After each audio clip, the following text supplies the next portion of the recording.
তরকারির রেসিপি দেখাচ্ছি। আলুটা লাল লাল করে ভেজে দুকা ভেজে রেখেছি। এই দেখো তারপরে গরম গরম ভাত, ডালের বড়া তরকারি আর দুকা ডালের বড়া।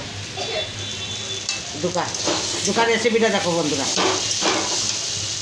আদা বাটা, জিরা, ধনিয়া, ফোড়নে দিয়েছি লঙ্কা, শুকনো লঙ্কা, পাঁচফোড়ন। এবার দুকাটাকে ভেজে ভেজে লাল লাল করে ভেজে রেখেছি। এবার গরম জল দিচ্ছি।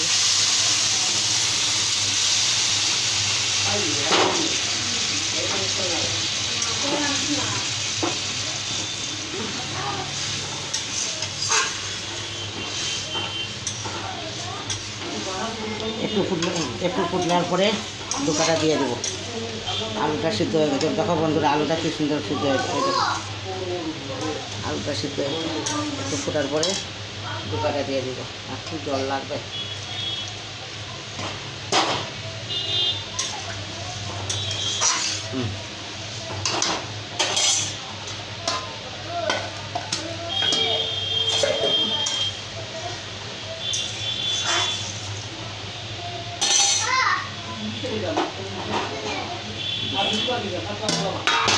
দুকাগুলা দিয়ে দিচ্ছি।